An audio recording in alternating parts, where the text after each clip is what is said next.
I remember Mike Scott in Virginia.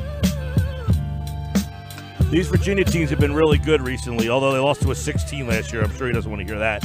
But he's with the Sixers now, and a very interesting time for the Sixers. They're going to be without Embiid and Boban, which probably means Mike Scott will be getting some more big man minutes. We'll talk to him now here on the Sports Bash Live, 97.3 ESPN.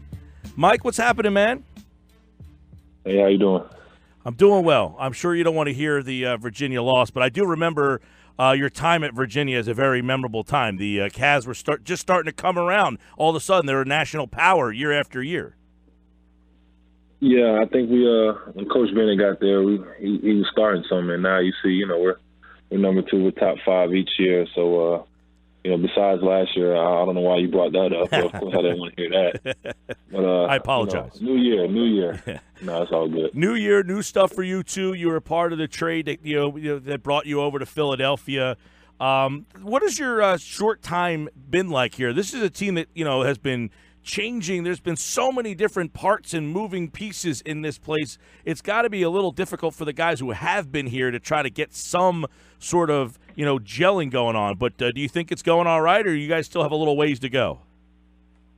I think we still have a little ways to go.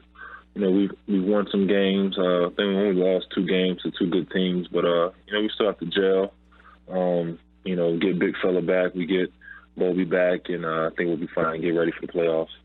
Yeah, can you kind of relay to the fans who complain? I have people that call in or text in that complain when you guys win that the Sixers don't win by enough. Like, they played the Heat. That team, you should beat them by more. And I'm like, do you realize these guys, just met each other, 2 weeks ago? Can you kind of relate to them how, learning a new system and playing with different guys is a challenging thing, even for professionals? Yeah, it's a little challenging. I'm not one for making up excuses or trying to, take the easy way out. Sometimes, you do need to beat the shit out of a team, and especially when you're a better team. But we're trying to gel. We use practices for that time, and we're still learning. But at the same time, we're professionals. So yeah, sometimes you do need to beat a team up pretty bad. But we're learning. So. It is what it is. Has Coach talked to you at all about, with Joel and Boban out, maybe having to bang down low with some of the bigger guys a little bit more? Yeah, I've been learning, some of the plays at the center position, and it's going to be tough, especially tomorrow going against Steven Adams, Nerlens Noel. But I got 6 fouls and I have a flagrant, so I'm probably going to try to use most of those. Yeah, 6'8", Mike Scott. You've been playing a little bit of the center minutes, going small.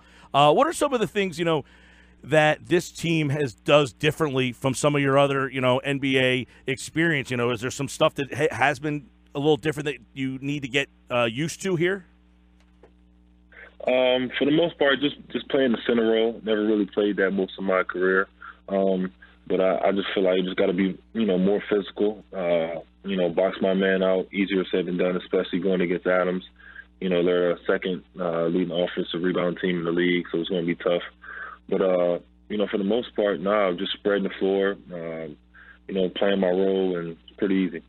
Yeah, now, the game against the Blazers the other day, you had 30 minutes in that game, 15 points, and then against the Pelicans, 4 of 9. So, obviously it seems like you're a guy that can come in and give a spark off the bench and shooting. Is that how, once the playoffs get here, do you kind of envision yourself as that guy giving the team a little spark, shooting the ball off the bench, and, making that, the three in this game is everything now. I mean, gosh, it seems that everybody has to be able to shoot the three. Yeah, of course. That's always been my role in this league, spacing the floor, running, being athletic, shooting threes. And if you got a little baby on you, go ahead, get the babies out the street. Punish the little guards, because, our game is a lot of switching. A lot of teams switch. So if you get the mismatch, you got to take them down low and just punish them. How different is, I was there the night when you guys debuted in Philly, and I guess that night was like Dr. J's there and the 83 team, and you're playing in L.A., which, is glamorous. You're in L.A., with the Clippers, but Right. was there just a different energy in that building? Like, my God, this place is crazy. You know, I got the 83 Dr. J's here. I don't know that the Clippers have a guy like Dr. J appearing. Yeah, it was great, man. The crowd was great. Fans were great. You know, all the legends in there. AI, like you said, Dr. J, and you know, it felt good, man. It felt good playing against, you know, in front of that crowd. We won. I thought I was ass, but I felt, you know, Bobby and Toby, they held it down. James and John, they did their thing, but you know, we won, so it was great. Let me ask you this. Is Allen Iverson the greatest fan that you've seen at these games? That dude's all over the place. He's like half court. You guys make shots. He's running out there. Man, he goes crazy, man. I love it.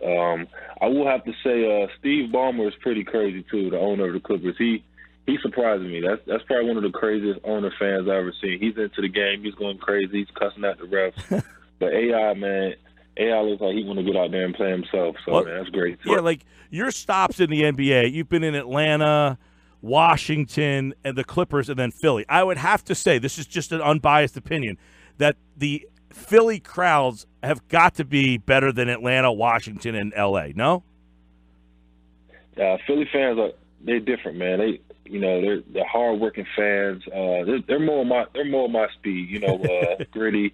You know, they give it up. You know, when you need it, and when you out there playing like trash, they boo you. Which, of course, you know, I would boo too. Yeah, that's how I am. So I love the Philly fans, and you know, they show love, and they keep you honest. They humble you. You know what I'm saying? They keep you humble. They sure do. I like that. Well, yeah, when you have Iverson mixing with like Joe from Fishtown in the front row there, you get a nice mix in these games. Yeah, you like that. All right, you know Boban. He's a character. You know Tobias, you know pretty well. He seems like a pretty laid-back dude.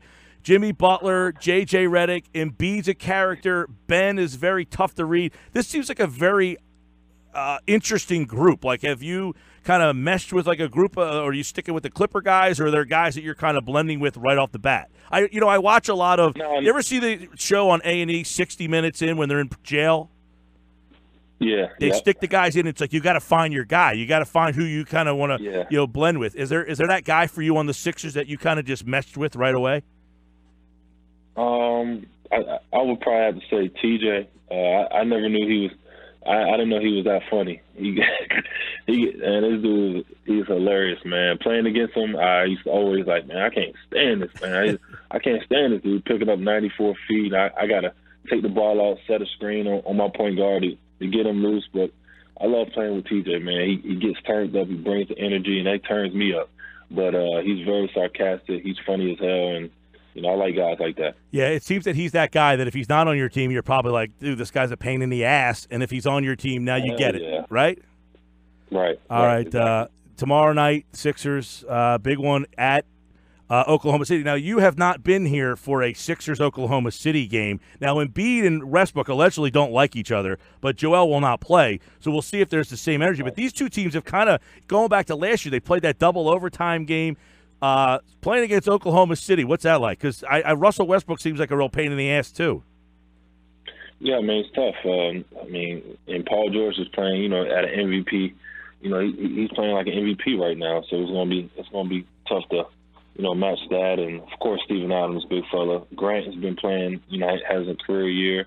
They just added my boy Keith, so it's gonna be great going against him. So, you know, in this type of atmosphere, OKC was always tough to play here, but you know, we're just trying to come in and get a win. That's it. And then Saturday night, let me tell you, I'm going to give you just a little insight. Saturday night is going to be bonkers with Golden State. I was at the gear when Golden State, the Sixers won 10 games, and Golden State was there, and the Sixers almost beat them. Harrison Barnes hit a 3 at the buzzer to beat a 10-win Sixers team, but that place was electric. This Sixers team's just a little better than that team, so Saturday night's going to be bonkers. Yeah, I definitely know Saturday's going to be crazy, you know, going against the champs. And, you know, we'll see. I don't want to look too far. I'm going to focus on OKC right now. But, yeah. See Saturday, what I did? I brought up a 16 beating a 1, and I brought up Saturday night. I'm jumping ahead of myself too much. Man. Mike Scott, everybody. Sixers will have the game tomorrow night, 97.3 ESPN. Well, welcome, and we're enjoying watching you play, man, and we like the grittiness. We like the edge. Yes, sir. I appreciate that.